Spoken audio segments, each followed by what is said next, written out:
देव। राजा ने कहा तुमने कभी मांगा नहीं है, द्व के बदले मांगे 4 मकुले, 4 वरदान मांग लो, 2 की क्या बात है, लेकिन खुश तो रहो। कल राम का राज्याभिषेक है तो तुमने सब बात मुझको सारी बातें बताते थे, आज तक तुमने कई दिन से कार्यक्रम चल रहा है, मुझे मंथरा ने बताया है, तुमने मुझे बताया नहीं। आपकी गलती है कि चलो ऐसी बात है, मैंने तो ये जाना था कि राज्याभिषेक में सभी सम्मिलित होंगे, गुरुजी की आज्ञा हुई, मैंने ये रच दिया राज तिलक का साजबाज कि मेरे 2 वरदान थाती हैं आप पर, उन्हें दो तो मैं आपसे बात करूंगी, नहीं अर्थ नहीं। बोले अच्छा मांग लो।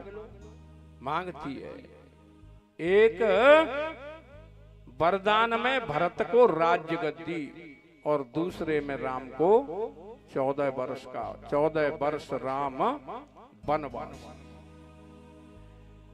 तब बोले राजन कोई बात नहीं है, कोई बात नहीं है, राजगद्दी तो भरत को दे देंगे, फिर राम को वनवास क्यों?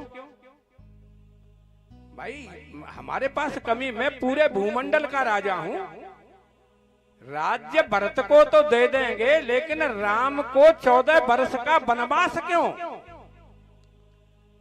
हमने एक रामायण, कड़ब रामायण में देखा, नामदेव रामायण में देखा, रामायण सतकोट अपारा, तो उसमें राम जी शाम को गए हैं माता के जोरे कैकेयी के, माँ मेरे पिता मोह के कारण मैं जिस काम के लिए आया था मुझे जाने नहीं देते, आप मेरी सहायता कर दें, और आप ही कर सकती हैं, और कोई मेरी सहायता नहीं कर सकता, मुझे वन को भेजिए, चाहे तुम्हें अपयश लगे, और मैं कहता हूं कि जो तुमको अपयश लगाएगा वो कलंक का भागी होगा, और मैं आपसे परामर्श करता हूं। तो कैकेयी ने मान लिया, बेटा तुम्हारे लिए तो ये जीवन, मेरा अपयश पूरे जीवन नहीं, बहुत दिन तक होता रहे, जब तक सूर्य चंद्र रहे, मैं मानती हूं। ये बात कही राम जी ने, मान लिया माता कैकेयी ने। माता कैकेयी जैसी तो होनी है, पूरे जीवन उसने अपमान सहा भरत के द्वारा, औरों के भी द्वारा।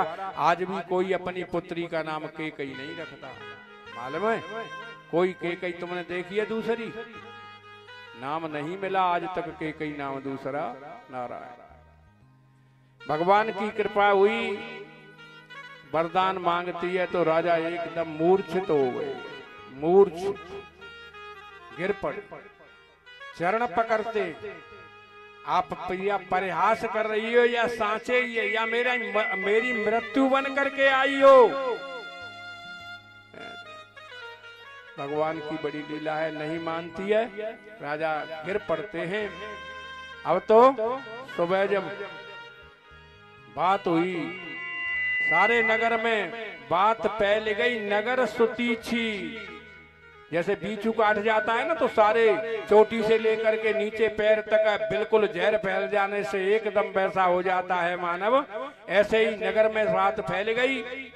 सुबह प्रात होत मुनि भेष धरे, जौन राम बन जाए, मोर मरण आपन अजस नप समझियो मन माहे।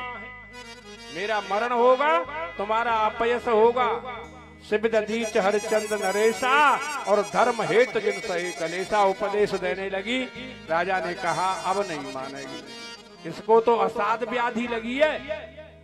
असाध व्याधि जब हो जाती है तो कोई भी औषधि काम नहीं करती और मरना ही पड़ता है। इसे तो बहुत ही भेषज, अच्छी नहीं है बात। राजा ने मन में ठान लिया, गिर पड़े, बुलाती है, सुमंत को बुलाया, और फिर राम जी आते हैं कुखेत, जैसे कोई साधारण व्यक्ति चला आ रहा हो, और राम जी से कहा बेटा तुम्हारे पिता हेतु जान जगदीश शब्द दिया है। बोले राम जी ने पूछा माँ ये क्या कारण है, मेरे पिताजी इस तरह से क्यों पड़े हुए हैं? बोले हेतु जान जगदीश, आप ही परमात्मा हो, शाम वाली बात आपने कही, मैंने तो कर दी, अब तुम्हारी इच्छा है जाओ या वनवास मत जाओ।